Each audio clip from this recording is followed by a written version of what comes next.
Howdy y'all and welcome back. Choosing your first long gun. So, when it comes to handguns, I will get pretty opinionated as far as guiding a new or potential gun owner to their first handgun. 9 times out of 10, that person is looking for something for home defense, self-defense. And depending on exactly who they are, their size, their needs, there's a handful of brands, handful of models that I can just take you right to and be like, just get this one or this one or this one. It's not rocket surgery, right? There are a ton of options available, but there are probably a dozen that just really stand out, and that's covering probably 5 different brands or something like that, right? Then you can get into the minutia of exact models and stuff, but Glock 19.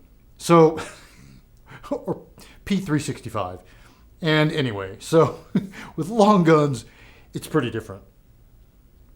A lot of folks, when they're looking to get their first long gun, there may be a particular sport or hunting or long range shooting or shooting clays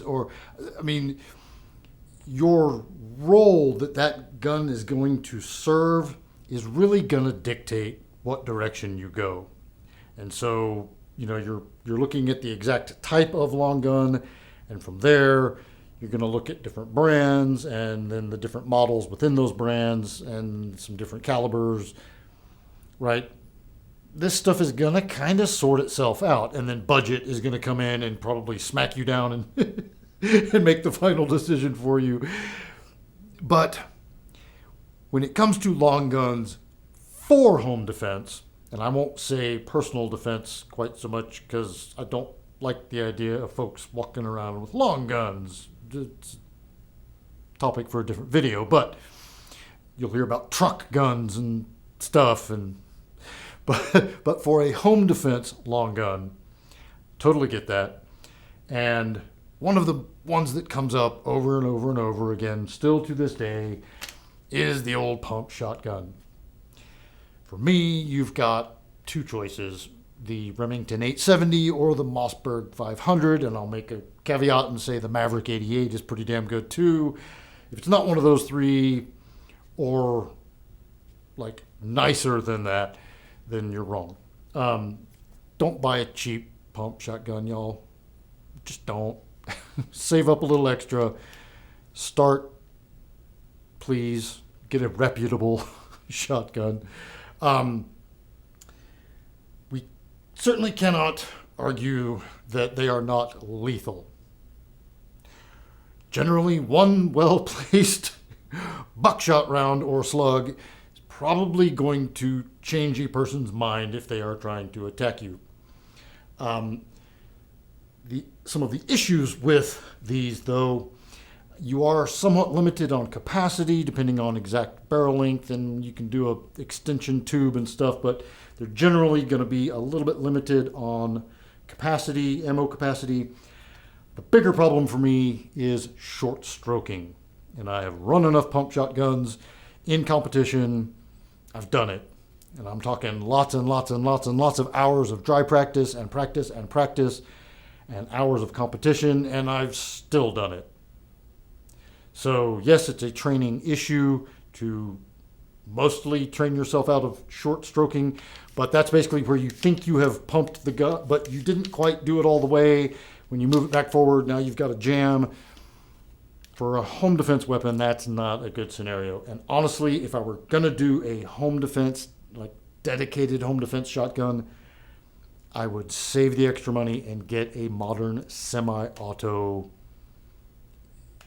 They are really good nowadays. It's going to cost you probably twice as much. But if you are just dead set on shotgun for home defense, I really like a modern semi-auto offering better. So this conversation could go on for hours, and online it does, but this is just me. This is just what I'm putting out there. So still totally viable. Practice, practice, practice. Understand the limitations and the myths. The sound of racking it is not going to scare the bad guy away, and they don't perform like they do in the movies. So just get over that.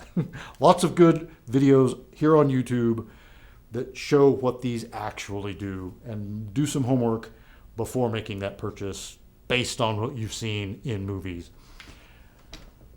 A second choice, not a great choice, but not the worst choice, would be some type of lever action rifle. One of the big kind of obvious advantages is if you live with someone who is not crazy about guns, and something like an AK or an AR is just out of the question, you might be able to sell them on this. And if that's the case, do it, because it is still a viable platform. A little bit like the shotgun, you do need to really, really lock in cycling. If one of these jams, it's not fun to unjam it. It probably has become a club at that point. And it does happen, even to the best of us. But if you don't try to run it too fast and you get your practice in, they're certainly lethal. And that's within pistol calibers. So, yes, you could do a rifle caliber or something like a 30-30, and they get even more stout. For home defense, I would say pistol caliber. This is 45 Colt. You could do 44 Magnum, 357 Magnum, which most of those will also run 38 Special. You're going to get more rounds in the tube, and coming out of the longer barrel, they are going to be plenty effective. Not nearly as loud as the rifle caliber, not nearly as much recoil in your shoulder. So especially if you want to get like a younger person in the house or smaller person in the house behind one of these and get some practice, they're going to enjoy shooting this a whole lot more than a rifle caliber lever action. So, not the greatest choice, but still viable. What you should probably be looking at is something more like this. And we'll go ahead and throw in AKs and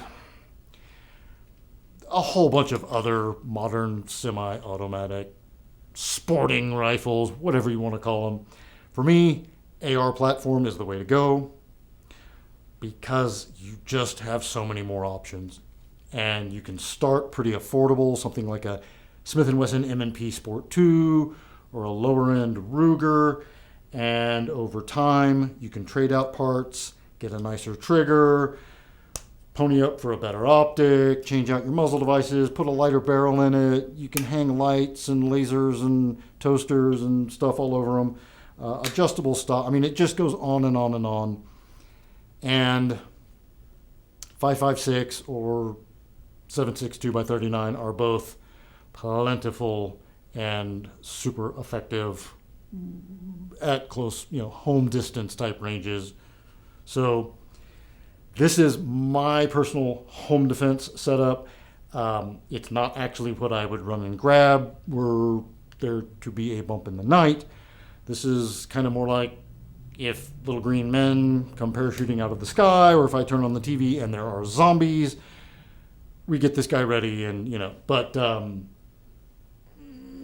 yeah, AR.